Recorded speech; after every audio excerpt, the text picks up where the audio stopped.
Oi pessoal, aqui é a Sibeli do canal Cheira de Livros e hoje eu tô aqui pra fazer uma resenha pra vocês. E eu tô meio, que nessa onda de fazer resenha agora, eu tô finalmente não deixando as resenhas pra depois. E hoje eu tô aqui aproveitando essa luz de manhã. MMF é o único romance YA da autora Kim McGovern e é um livro que me impressionou tanto positivamente quanto negativamente. A edição que a Galera Record fez desse livro é linda, a arte de capa é muito fofinha, tem esses dois coraçõezinhos aqui. Isso aqui representa muito mais o livro do que essas duas cadeiras, mas ainda assim a arte de capa é muito bonita. A lombada é muito fofinha, tem um símbolo da Galera Record, MMF. A parte de trás também tá bonitinha. Tá com uma fonte muito agradável internamente. Peraí, deixa eu botar na parte mais do início, Ele tá bem agradável de se ler, não tá muito enxutado assim, com uma letra pequenininha, tá muito agradável mesmo. Mas apesar de eu gostar muito dessa edição, eu ainda prefiro a capa americana, porque eu acho que ela representa mais o livro.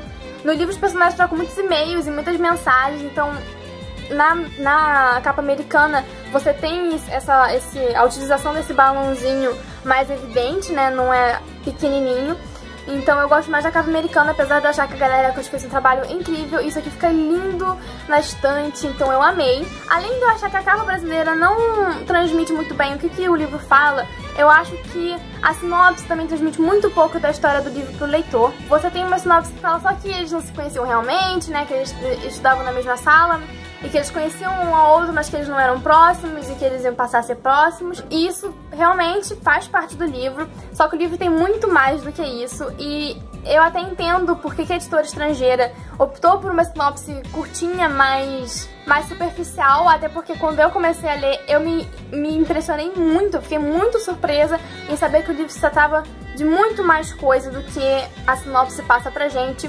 Mas eu achei que isso talvez fosse deixar as pessoas um pouco preconceituosas em relação ao livro, porque ele se parece, gente, com a capa de Eleanor Park, e a sinopse também deixa essa impressão um pouquinho de que ele é muito Eleanor Park. Mas eu acho que seria, sim, parecido com Eleanor Park, Na minha visão, quando eu vou explicar um pouco sobre o que é esse livro pros meus amigos, eu falo, é uma mistura de Eleanor Park com O Extraordinário. E mesmo que eu não tenha lido nenhum dos dois, eu tenho essa impressão. Até porque no próprio site da autora tá escrito lá que é uma mistura pra quem gosta de Eleanor Park, A Culpa das Estrelas, etc. Então você já deve ter percebido que os personagens desse livro não são perfeitinhos. E o que acontece? A Amy, ela teve paralisia cerebral, eu acho, paralisia corporal, não sei. Ela teve algum problema quando ela era bebê, e aí parte do corpo dela é meio que preso, parado, não sei explicar.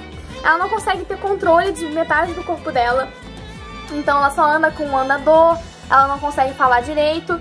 E o Matthew, que vai se tornar amigo dela, ele tem TOC, transtorno obsessivo compulsivo.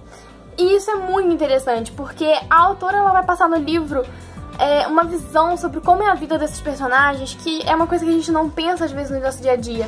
Vai falar sobre como que é difícil você se isolar ou você ser isolado por causa disso. Principalmente a Amy, ela é muito isolada por causa do problema dela, porque as pessoas não falam com ela, Porque ela precisa ouvir o que a pessoa falou, pensar numa resposta, ir lá no computadorzinho dela, digitar aquilo. Então às vezes quando ela tá digitando, ela vai responder e vê que a pessoa já foi embora, já vai fazer outra coisa mais interessante. Eu adoro o Matthew nesse livro, eu acho que ele é um dos melhores personagens, mas ele me dá muita raiva depois de um certo ponto que eu vou falar pra vocês. Mas mesmo assim, eu acho que essa questão de mostrar como que é alguém que tem transtorno obsessivo compulsivo, que tem TOC, lida com as coisas no dia a dia, e você vê que, cara, não é um problema legal, entendeu? Não é aquela coisinha, tipo... eu até fiquei pensando depois em Glee, que em Glee tem aquela professora que tem TOC, e no Glee parece que é uma coisa bonitinha e fofinha, sabe? Tipo, eu tô limpando as minhas frutinhas, mas não, ele perde parte da vida dele por causa disso. E eu achei muito interessante ela mostrar isso aqui no livro. Eu achei muito interessante a maneira como ela aborda isso no livro, porque eles vão criando um vínculo de amizade, vão criando aquela coisa de um ajudar o outro nos problemas. E eu acho isso incrível, eu acho isso muito legal. E eu gostei da escrita dela, eu gostei da forma como a história vai evoluindo até um certo ponto. Então assim, obviamente esse livro aqui ele vai ter um romance, até porque na sinopse ele diz, Amy e Matthew descobrem que eles falavam tudo um pro outro, exceto o que mais importava, que seria o eu te amo. Só que a parte do romance desse livro é horrorosa, gente, sério. Os personagens, eles sempre têm um empecilho e no capítulo 28 tem um twist, assim, horroroso, sabe? Desnecessário, tá? Porque, assim, poderia passar sem aquilo, deixou o troço totalmente sem nexo. Eu li e falei, o quê? Como assim? Por que você tá fazendo isso com a história? Não precisava disso na história. E aí ela dá indícios de que vai dar uma consertadinha e insere uma outra personagem aqui nesse livro que, pra mim, parece que tá ali só pra justificar o final do livro, que foi um final que eu não gostei. Eu achei sem noção, achei sem nexo, achei que, sabe, nada a ver com o que em como a história tava evoluindo. Então, assim, o romance dessa história realmente pra mim foi péssimo. Pra mim, se fosse uma história apenas de amizade, teria sido 5 estrelas favoritado. Mas, né, por causa do romance, a parada ficou meio que estragada pra mim. Mas, assim, essa parte, né, do romance deles ficar estragada é mais na parte do final. E mesmo assim o livro tem muitas coisas boas, né? Essa relação de amizade deles é muito boa. E eu achei que a relação pais e filhos fica muito boa. Foi retratada muito bem. Porque você tem, gente, várias pessoas... Eu conheço várias pessoas em que os pais tomam o controle total da vida dos filhos e não deixam os filhos fazerem nada. São super protetores, sabe? Super limitadores da vida dos filhos. E você tem esse tipo de pai aqui, né? Você tem esse tipo de mãe aqui.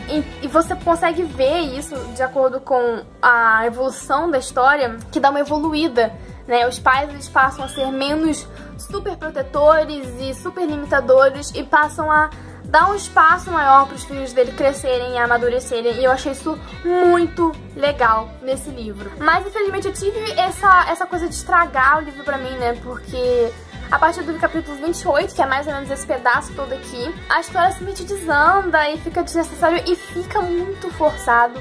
O final que ela deu pra essa história foi muito forçado.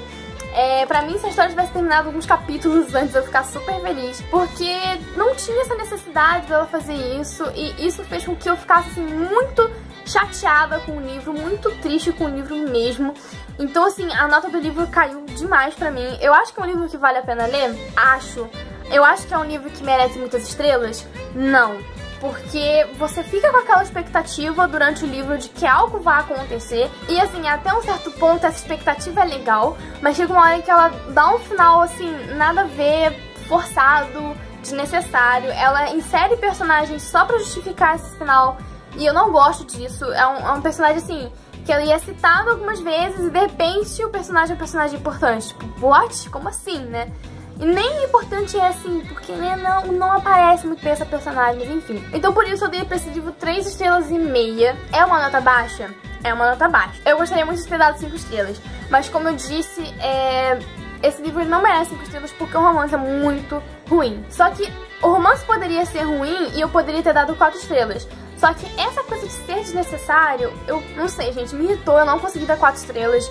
Eu pensei em dar 3 estrelas, mas eu falei, o livro não é tão ruim pra 3 estrelas, mas o livro também não é tão bom pra 4 estrelas. Então eu dei 3 estrelas e meia pra esse livro. Mas é uma leitura que eu recomendo, principalmente pela parte das doenças físicas e mentais dos personagens e da amizade entre eles. Eu acho que essa é a coisa boa que eu consigo tirar desse livro. E por isso é um livro que eu vou deixar na minha estante, eu não vou trocar esse livro. Eu geralmente troco quando eu não gosto de algum livro. Mas eu vou deixar na minha estante porque tem coisas boas nesse livro. Não é um livro, ai meu Deus, que bosta. É um livro, legal, poderia ser melhor. Então é isso, essa resenha ficou um pouco grande. Eu meio que saí um pouquinho do que eu tinha planejado de falar. Eu espero que vocês tenham gostado. Se você já leu Amy and Matthew, fala aqui embaixo e me diz o que você achou do livro. Se você ainda não leu, me diz se você, né, ficou com vontade de ler ou se eu estraguei a sua vontade de ler eternamente. E não se esqueça também de curtir o vídeo caso você tenha gostado. E você pode também, né, passar pros seus amiguinhos, né, falar, olha, resenha tal, menina lá, Amy Matthew, né. E é isso, eu espero que vocês tenham gostado desse vídeo. Eu vejo vocês no próximo vídeo. Tchauzinho!